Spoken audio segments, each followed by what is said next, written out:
Welcome to the training on the Incident Management Framework. This session will introduce you to how Food Standards Scotland responds to incidents, the structures we use, and the tools and resources that support our teams. It is designed both as an introduction for new staff and as a refresher for those already familiar with incident management. By the end of this training, you should have a clearer understanding of how incidents are classified and managed, and where to find all the material you need to undertake your role. We'll start with an overview of the Incident Management Framework itself, setting out its purpose and how it guides FSS in responding to incidents. We'll highlight the key updates made to the framework and introduce the tools and templates available to support teams during incidents. We'll explain the different incident management teams and the roles within them, so that everyone understands who does what during a response. First, we've refreshed the tools and templates that support incident teams, including updates to the decision tree matrix and chair briefing template. These resources, along with the meeting agenda, decision log, information board, and roll cards, are now standardized and available in the Clio Global Library. This makes meetings faster, more consistent, and easier to audit.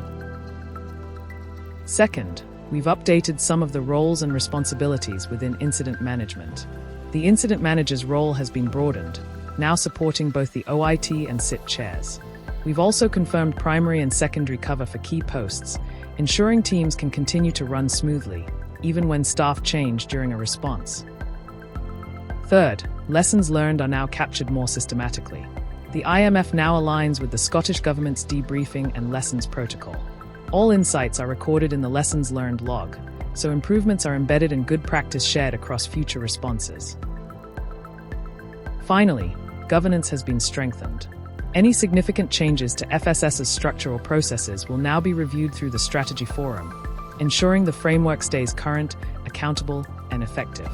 Now let's go back to basics and look at what we mean by an incident. An incident is defined as any event where, based on the information available, there are concerns about actual or suspected threats to the safety, quality, or integrity of food and feed, or fraud, that could require intervention to protect consumers' interests. This broad definition makes sure that potential risks are picked up early and assessed consistently. Incidents are classified according to 4 levels, ranging from routine incidents at level 1 through to major, which are the most complex events at level 4. This classification helps determine the scale of response required from FSS. Here we can see the 4 levels in more detail. Level 1 covers routine incidents that can be managed under standard operating procedures within the incident team. Level 2 is a serious incident where the IMF may be used and the OIT is activated. It may require a more formal and coordinated operational response, often drawing on input from across FSS. Level 3 is a severe incident that requires strategic decisions and direction due to its impact. At this stage, both the operational incident team and the strategic incident team are usually involved, and coordination with external partners is essential. Level 4 is a major incident of such scale that central government must coordinate the response. In Scotland, this involves activation of the Scottish Government Resilience Room, SCORE, which is the Scottish equivalent of COBRA. This classification structure ensures our level of effort always matches the scale and impact of the incident. When deciding how to classify an incident, the team considers several factors. These include the scale of impact on public health and consumers, the complexity of the incident, the resources required, and whether other partners or governments are involved. The classification is not fixed. As new information emerges, incidents may move up or down levels to ensure the response remains proportionate. This flexible approach allows FSS to adapt as the situation develops. Rather than mobilizing everything at once, we scale our response to match the level and nature of the incident. Not every situation needs all teams involved. Sometimes it's just one, while larger incidents may bring all 3 teams together. The principle is simple: the right team at the right time. To avoid confusion, the structures use different terms. IAT members are representatives, OIT members are managers, and SIT members are directors. Remember, these are incident roles, not job titles, which helps keep responsibilities clear. Here's an overview of the 3 incident response teams: the IAT, OIT, and SIT. Don't worry about reading every role just yet. We'll look at each team in more detail shortly. For now, Notice the overall structure and how the teams build as incidents become more serious. The core team members are shown in purple within the gray circles. These are the key positions that drive each team's response. In light blue, you'll always find an information manager. That's a constant presence across all levels of response. At the highest level, within the strategic incident team, this support is strengthened further with a facilitator, helping to manage coordination at the strategic end. On the left-hand side, you'll see additional roles that may be brought in depending on the incident's complexity, with black for optional members and blue for supporting functions.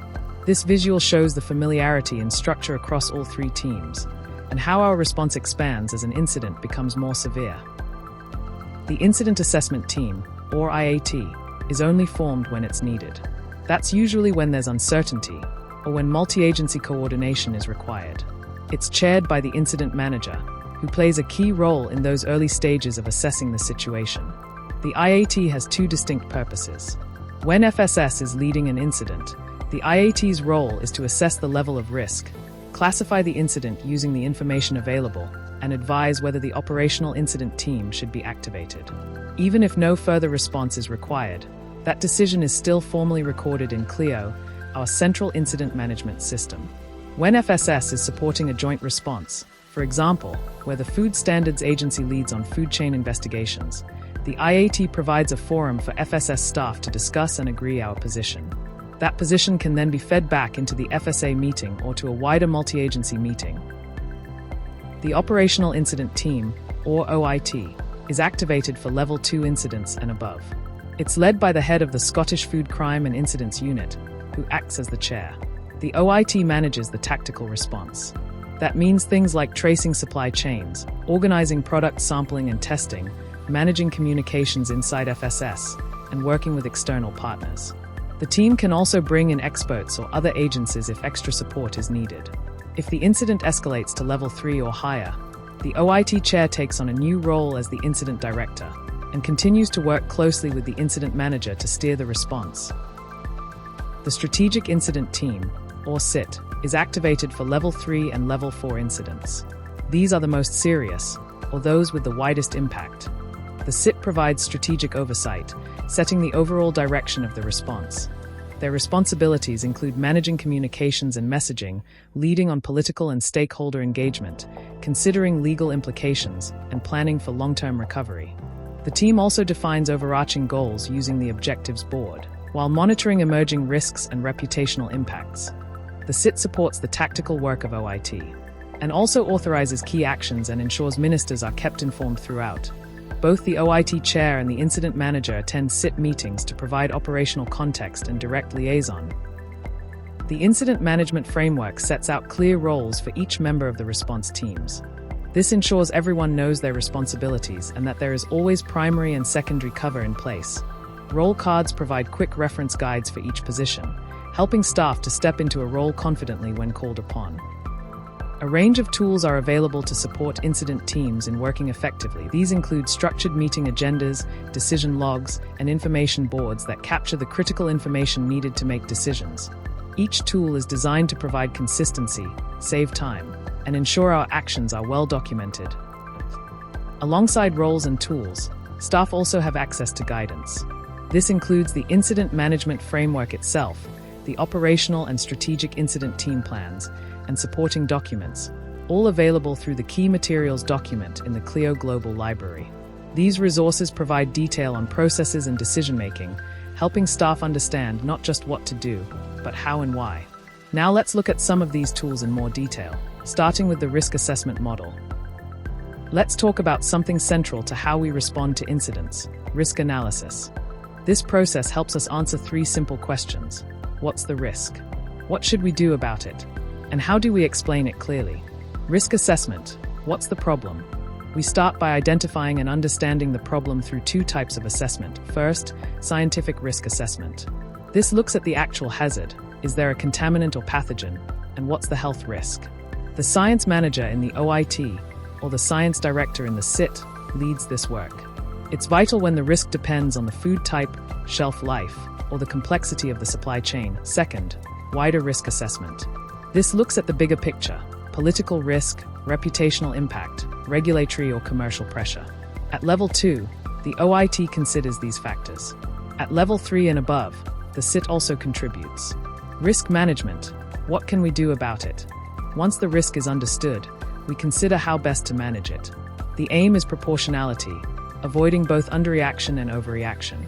Local authority environmental health teams are the competent authority on the ground, so we work closely with them to put in place the right control and prevention measures. Risk communication. Who needs to know?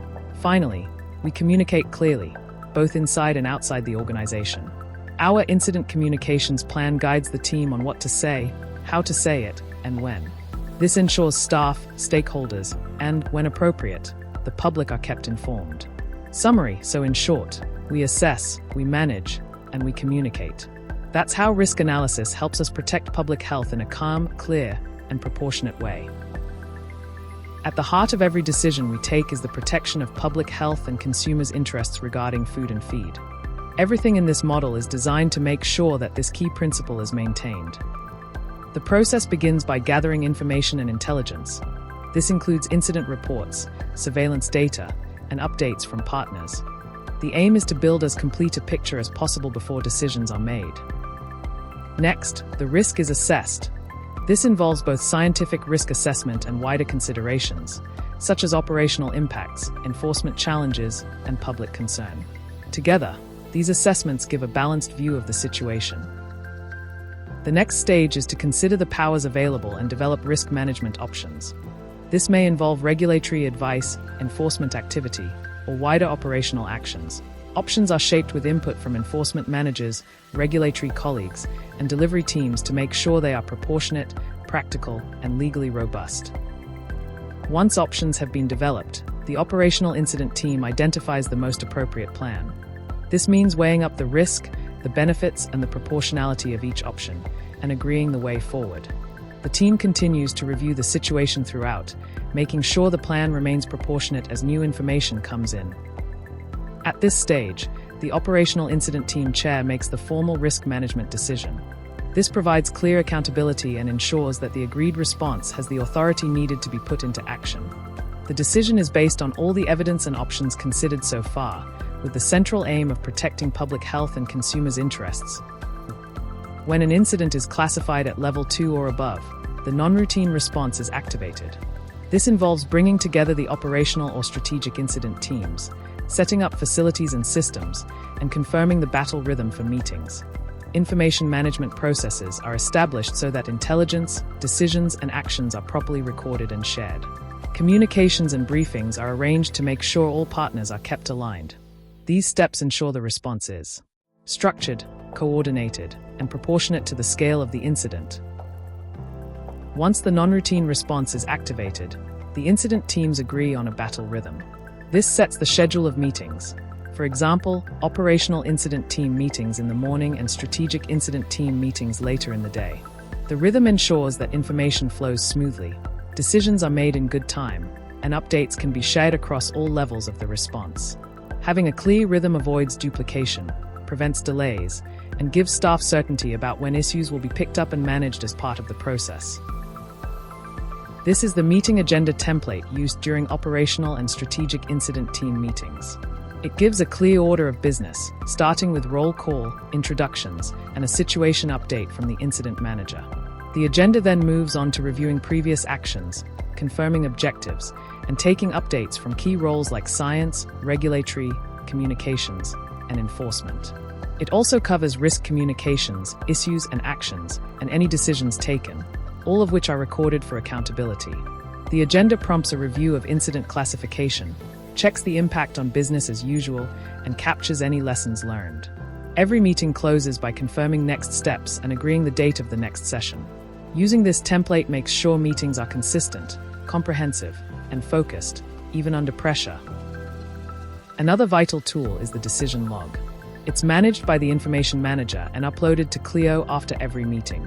The log records each decision made by the operational or strategic incident team, along with the reasoning based on the information available at that time. New information is added as it emerges, giving a clear record of what was known when a decision was made. Each entry includes the date and is signed by the chair to confirm accuracy. Once approved, The Information Manager saves the updated version in ERDM and uploads it into Clio. The decision log creates a complete audit trail of incident decisions, supporting accountability and lessons learned. Actions arising from those decisions are also allocated and tracked through Clio, ensuring nothing is missed.